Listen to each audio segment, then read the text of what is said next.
नमस्कार दोस्तों, success stories with Shankar में एक बार आपका फिर से हार्दिक स्वागत है, अभिनंदन है। दोस्तों आज विषय जो है थोड़ा सा हटके। दोस्तों आपसे एक बात पूछनी थी। अगर आप गोल्डन एरा के यानी कि लगभग 60s से 80s तक के फिल्मों को यूट्यूब पे ढूंढते हैं, उसके गानों को ढूंढते हैं और उनका आनंद लेते हैं और उनमें आपको एक अलग तरह का सुकून मिलता है, तो इसका मतलब यह है कि आप भी उस मधुर युग का चाहने वाले हैं और उसको पसंद करने वाले। दोस्तों हमने ये देखा है कि वो ज़माना जब राज कपूर थे, दिलीप कुमार थे, राजेंद्र कुमार, देवानंद, धर्मेंद्र, राजेश खन्ना, संजीव कुमार, अमिताभ बच्चन, अमोल पालेकर और इस टाइप के बहुत सारे हीरो हुआ करते थे, कलाकार हुआ करते थे, जिनको हम बहुत याद करते हैं आज भी। उसी तरह अगर हीरोइनों की बात करें तो वहीदा रहमान थी, वैजंती माला, आशा पारेख, मीना कुमारी, साधना, शर्मिला टैगोर, हेमा मालिनी, श्रीदेवी, जया प्रदा, नीतू सिंह और विद्या सिन्हा जैसी कलाकार उस दौर में हुए, जिनको हम बार बार हॉल में जाके, और उन दिनों जो मल्टीप्लेक्स होते नहीं थे तो उनको पिक्चर हॉल बोला जाता था, वो सिंगल स्क्रीन हुआ करते थे और उनमें बहुत सारी कमियां भी थी, लेकिन हम लोग वहां जाते थे और उसको देखते थे। जब हम स्क्रीन पर एक बार नज़र गड़ा देते थे और पूरे हॉल में अंधेरा होता था दोस्तों, तो जो वो कहानी चल रही होती थी उसमें हम लोग अपने आप को उसमें शामिल कर लेते थे। कई बार ऐसा लगता था जैसे कि उस स्टोरी का या उसके जो किरदार हैं उनमें से एक किरदार हम भी हैं और हम उसके साथ हंसते थे, हम उसके साथ रोते थे, हम उसके साथ अपनी ज़िंदगी के सपने देखते थे। तो दोस्तों वो दौर एक अलग दौर था।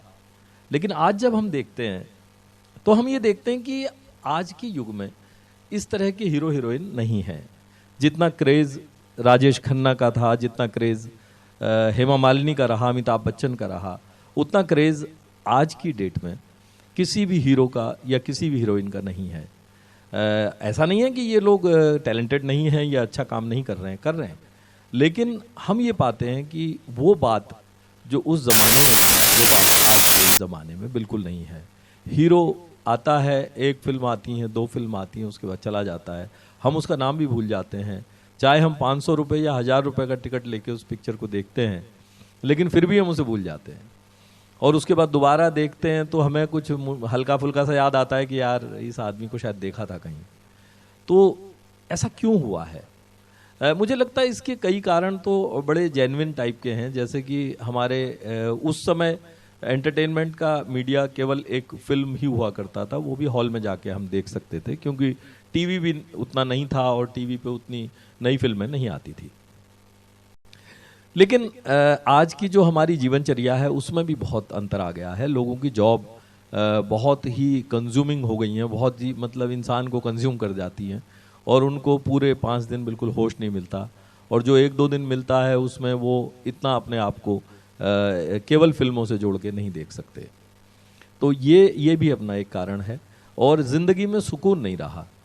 हर आदमी अपने बिजनेस से, अपनी नौकरी से, अपने काम से इतना ज़्यादा एंगेज्ड है कि उसको इन सब चीज़ों के लिए इतना समय नहीं मिलता, उसको अपने दिल को, अपने मन को रिलैक्स करने के लिए नहीं मिलता टाइम।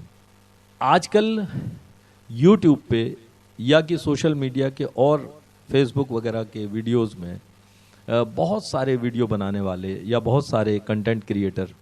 क्या करते हैं कि इन हमारे जो कलाकार हैं जिन्होंने फिल्मों में काम किया होता है, उनके बारे में बहुत सारी उनकी व्यक्तिगत जीवन की बातें, उनकी ज़िंदगी की कमज़ोरियाँ, उनकी ज़िंदगी के झगड़े, उनकी ज़िंदगी के धोखे, उनकी ज़िंदगी के और इस तरह के बहुत सारी कहानियाँ ये लोग इस पे लगातार निकालते रहते हैं और उसमें उनको लगता है कि शायद इसको करने से उनके वीडियोस पॉपुलर होंगे और लोग उनको देखेंगे और इसका उन्हें कुछ फ़ायदा होगा।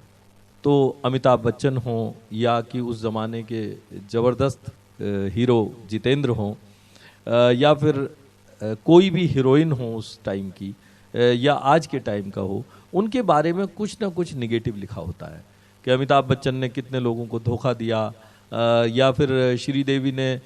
कब इनकम टैक्स नहीं दिया, किसी ने किसी को थप्पड़ मार दिया, कि किसी ने अपने फैन के साथ दुर्व्यवहार किया, उसके साथ मिसबिहेव किया, इस टाइप की कहानियाँ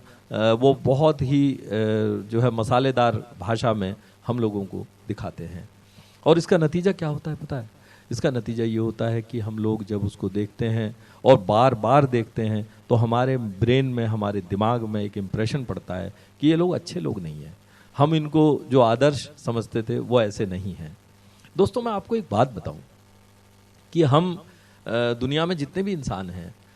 आदर्श तो कोई हो ही नहीं सकता ना। आदर्श तो अगर कोई होता है या परफेक्ट कोई होता है तो वो या तो ईश्वर ही हो सकता है, इंसान तो मेरे ख्याल से कोई हो नहीं सकता। तो ज़िंदगी में हम भी बहुत सारी गलतियां करते हैं और लोग भी गलतियां करते हैं और अपनी गलतियां सुधारते भी हैं और उसके बाद वो ज़िंदगी को अलग तरीके से जीते भी हैं। लेकिन एक बार अगर आपके किसी सोशल मीडिया प्लेटफॉर्म पे आपके बारे में ये छप गया कि भाई उन्होंने ये नहीं किया, कि उन्होंने ये गलत काम किया, कि उन्होंने वो गलत काम किया, तो वो रिपीटेडली जब भी आता है तो हमको बार बार हमारे दिमाग में एक इम्प्रेशन देता है।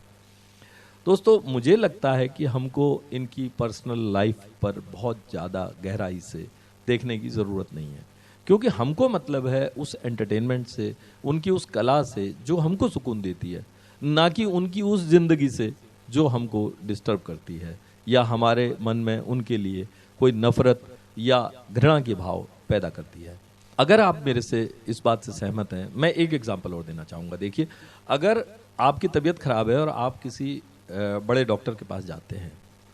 तो वो आपसे आपका हालचाल पूछता है, आपका सिम्टम्स देखता है, उसके बाद वो आपको मेडिसिन देता है या फिर जो भी उसे ट्रीटमेंट देना है वो देता है। उस समय क्या आप उस डॉक्टर से ये पूछेंगे कि भाई पहले दवा लिखने से पहले आप ये बताइए